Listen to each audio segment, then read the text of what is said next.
Okay guys, apa khabar? Kita nak tinjau hari ni Raja segmen D Antara 4 kereta ni, ini adalah segmen yang paling saya gemari. Kita akan cakap dalam video ni pasal harga dia, kuasa kereta-kereta ni, kelebihan dan kekurangan kereta ni, dan kita akan buat rumusan selepas ni. Okay, jangan ke mana-mana.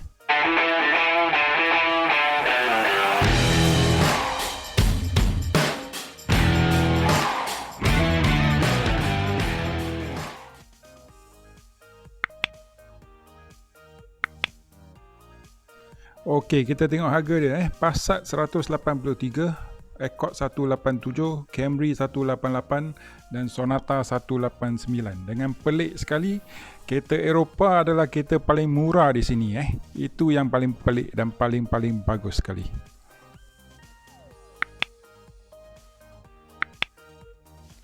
Okey, sekarang kita tengok kuasa dia pula. Passat 190 PS, 320 Nm torque Accord 201, 260 Nm, Camry 184, 235 dan Sonata 175, 232. Kereta paling murah adalah kereta paling berkuasa.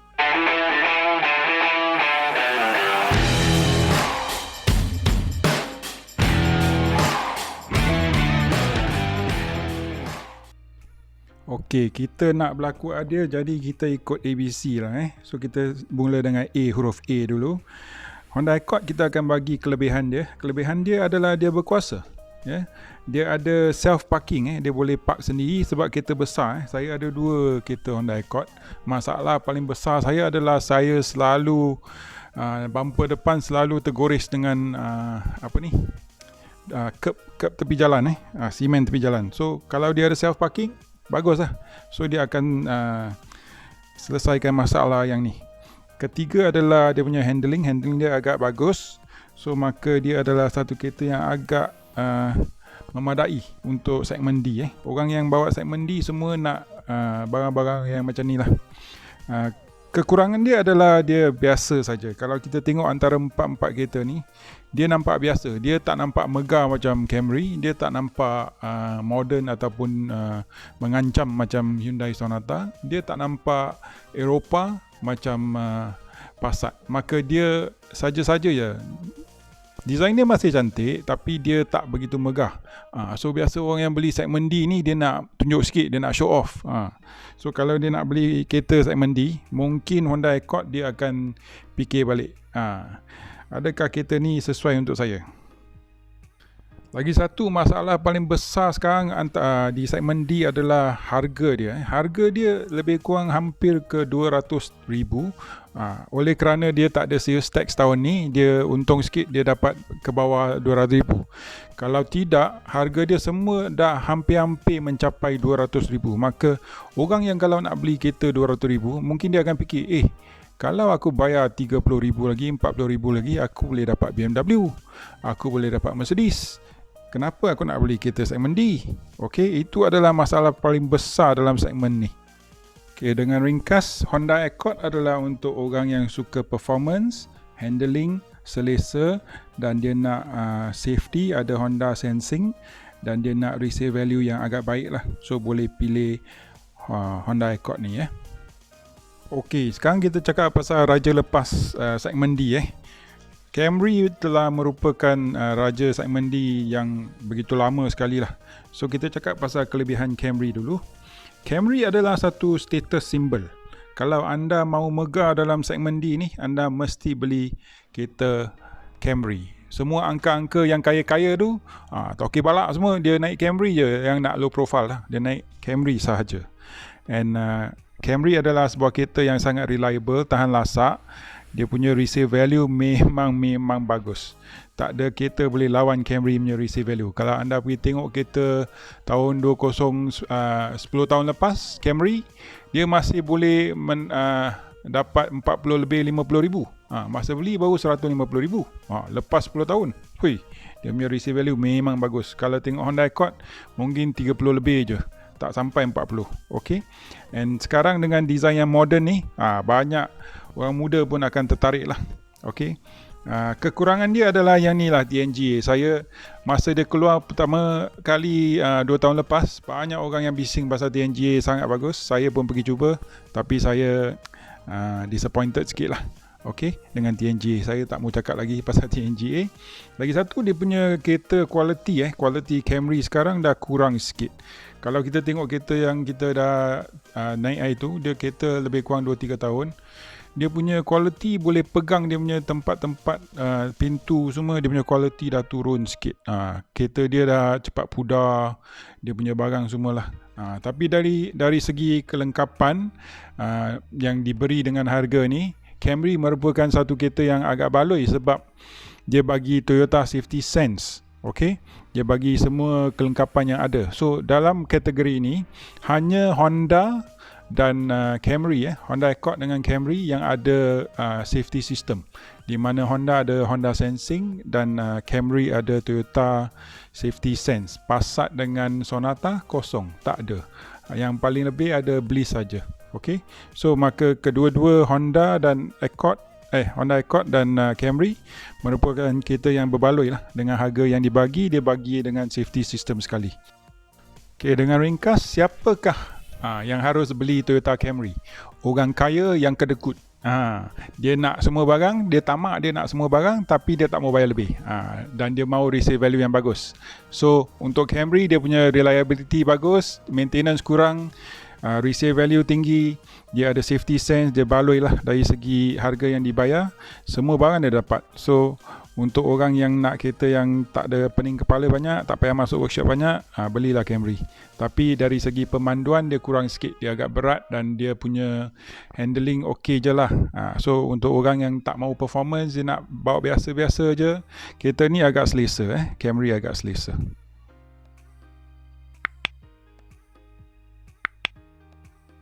Okey, sekarang kita cakap pasal kereta yang paling moden sekali, Hyundai Sonata. Design dia macam Aston Martin. Jika anda tak mampu beli Aston Martin, belilah Hyundai Sonata. Interior dia pun modern, ya. Dia nampak mewah dan dia punya design memang mengancam lah.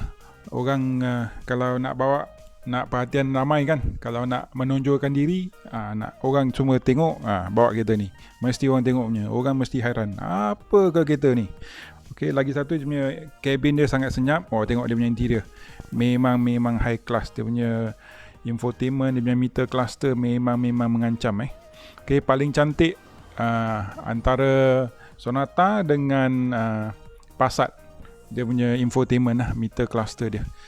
Yang kekurangan dia adalah safety dia tak complete lah, tak lengkap. Dia tak ada apa-apa pun, tak ada AEB pun tak ada. So dia kosong. Oleh kerana dia kereta yang first batch je, CBU. So maka dia tak boleh turunkan harga dan bagi semua barang. Saya rasa dia ada spek Sonata yang ada dengan safety set, smart set, Hyundai Smart Sense dan lain-lain. Tapi dia tak bawa masuk lah, sebab mungkin kalau dia bawa masuk kereta ni 250,000, mana boleh jual. Okay, so harga dia agak mahal kalau kita bandingkan dari segi barang-barang yang diberikan. Sebab dia kurang Hyundai Smart Sense, dia tak ada safety. So pada harga ni dia adalah paling mahal, 189. Soalannya adalah, adakah ia berbaloi untuk anda? Tapi kalau anda seorang yang suka design, tak kisah pasal kewangan, belilah Hyundai Sonata. Okey, lagi satu, dia punya kekurangan adalah MPI engine. Engine MPI kita tak tahu sama ada dia proven ke tidak. Tapi masa saya buat pemandu test drive, dia memang best. Engine dia memang best. Saya agak terkejut dengan engine MPI. Saya bawa Elantra, saya bawa Sonata, dia punya engine memang bagus. Performance dia memang bagus. Walaupun dia punya power lebih kurang dengan Camry, tapi saya rasa dia punya kuasa lebih berkuasa. Dia punya throttle response lebih berkuasa, lebih bagus daripada Camry. Sebab mungkin kereta ni lebih ringan sikit lah banding Camry. So kalau anda seorang yang suka design, nak barang-barang modern, nak tengok barang-barang cantik, beli Sonata lah. Kalau anda tak kisah pasal kewangan, pasal resale value resale value memang koyak lah kereta ni. Memang koyak. Tapi dia ada teknologi di mana anda ada macam Honda Lane Watch kan, sebelah kiri, sebelah kanan, boleh tengok meter, dia akan keluar kamera sebelah belakang, sebelah kiri dan kanan. Honda hanya ada satu saja di sebelah kiri. So dia menang dari segi itulah. Itu saja untuk Hyundai Sonata. Okey, kita sekarang cakap pasal Volkswagen Passat. Kelebihan Passat adalah dia paling berkuasa sekali, dia paling murah sekali, and dia adalah kereta yang handling dia paling best lah dalam kategori ni. Dan dari segi kepuasan memandu, kereta Passat dalam kelas segmen D ni dia paling best lah, dia paling top lah. Okey, dia punya meter adalah digital, dia punya infotainment adalah digital. Dari segi meter dan infotainment dia menang.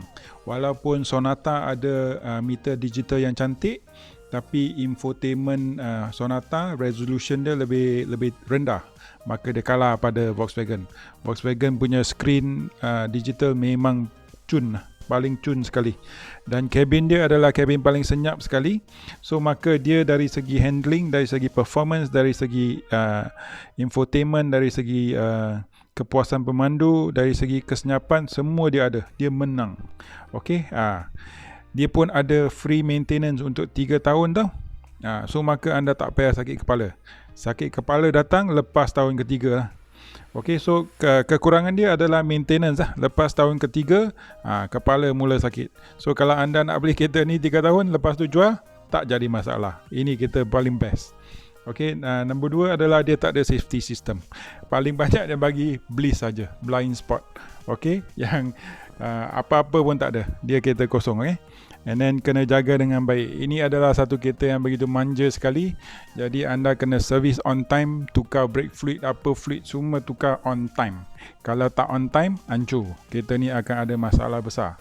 Tapi dari segi kepuasan memandu, dari segi performance, dari segi kuasa, dari segi handling, dari segi kesenyapan, ini adalah kereta paling top. Okay? So tak payah cakap banyak. Kalau anda suka, anda nak kelas, ini adalah kereta paling kelas sekali. Okay, secara ringkas, Passat ni adalah kereta untuk siapa? Orang macam mana? Orang yang suka enjoy pemanduan, orang yang suka bawa laju dekat highway, orang yang nak handling yang bagus, orang yang nak power, orang yang nak kabin dia senyap, orang yang nak betul-betul boleh feel kereta tu. Ini adalah kereta anda, Volkswagen Passat. Tapi hanya ada satu syarat. Anda kena manja kereta ni. Anda kena jaga kereta ni dengan begitu baik sekali. Dia tak sama dengan kereta Jepun atau kereta Korea. 3 bulan tak tukar minyak ke, tak jaga ke, tak apa. Kereta ni tak boleh. Dia lepas 2 minggu kalau anda tak jalan, kereta dia brake jam. So kena betul-betul jaga. Kereta ni manja. Itu hanya satu dia punya syarat lah. Tapi dengan 3 years free maintenance, saya rasa kereta ni agak baloi lah. Dia adalah kereta paling murah. Dia adalah kereta paling solid sekali dalam kelas ni. Okey, kita buat sikit rumusan ni. Antara faktor-faktor yang mana orang akan pilih segmen D, biasa yang penting sekali adalah emosi lah. Okey, kalau dah sangkut emosi, tak boleh tolong lagi. Kedua adalah kewangan. Kalau anda seorang yang pentingkan kewangan, anda beli Camry ataupun anda beli Honda Accord. Sebab resale value dia tinggi, maintenance dia kurang, tak banyak masalah lah. Okey, itu untuk orang yang pentingkan kewangan. Tapi biasa orang yang beli segmen D ni, dia nak tayang kereta dia. Dia beli kereta nak untuk tayang. Okey, so kalau anda nak tayang, boleh beli kereta yang baru lah. Beli Sonata ataupun beli Volkswagen. Okey, kalau Accord pun boleh. Kalau sebenarnya Camry pun okey juga sebab dia punya design dah modern sikit, ya. So kalau anda nak kuasa, anda kena pilih Volkswagen ataupun Honda Accord lah. Kalau anda nak selesa, anda tak kisah pasal kuasa, boleh pilih mana-mana. Okey. Biasa orang yang beli segmen D ni, dia tak kira banyak pasal reliability sebab dia ada 2-3 kereta. Mungkin dia pun ada 2-3 bini. So dia boleh minta dia punya PA, dia punya assistant bawa kereta pergi servis. So tak jadi masalah besar. And pada kelas ni kadang-kadang orang tu dia pun tak kisah pasal resale value. Okay, sebab dia kaya. Dia dah kaya dah, tapi dia tak nak show off, dia nak low profile. So maka dia beli kereta macam ni, kelas ni. So jadi dia tak kisah banyak pasal resale value. Dia hanya nak enjoy kereta tu. So jadi boleh orang yang nak enjoy kereta, enjoy pemanduan, bolehlah beli Passat, boleh beli Hyundai. Dia agak cantik, dia agak lain daripada yang biasa lah. Okay. Kalau cakap masuk service center tu, dengan Volkswagen lah. Volkswagen paling manja kat sini. Hyundai Sonata MPI engine tak tahulah, tak proven kan. So itu pun tak jadi masalah untuk orang ni segmen D lah, sebab mungkin dia orang ada driver, ada PA yang boleh hantar masuk service center, so tak jadi masalah. So yang penting hanya tengok anda lah, apakah selera anda, apakah kepentingan anda bila beli kereta. Selalu saya kena tanya orang tanya, nak beli kereta ni atau kereta itu? Soalan saya balik pada dia adalah, apa yang penting pada anda? Kalau anda tak penting dengan kewangan, apa-apa boleh beli. Suka hati, ikut emosi. Sebab kalau kewangan tak penting, anda mesti ikut emosi lah. Enjoy kereta tu betul-betul. Kalau betul-betul kewangan, selalu beli kereta yang safe lah. Honda, Toyota, tak boleh lari. Resale value bagus, so anda takkan sangkut lepas 4 tahun, 5 tahun nak tukar kereta, takkan susah. Okay? So itu saja, terima kasih kerana menonton. Kita jumpa lagi di video yang akan datang. Saya akan saya dah buat video walk around, test drive semua kereta ni kat bawah. Saya akan letak dia punya link-link kat bawah description So boleh tonton kat bawah lah. So terima kasih yang belum subscribe, sila subscribe, sila tekan like, silalah komen sikit. Pada yang ada kereta ni, sila bagi komen feedback, apakah masalah-masalah kereta-kereta ni, supaya kita tahu dan kita boleh bantu member-member yang tengah tengok nak beli kereta baru. So terima kasih banyak, kita jumpa lagi di video akan datang. Bye bye.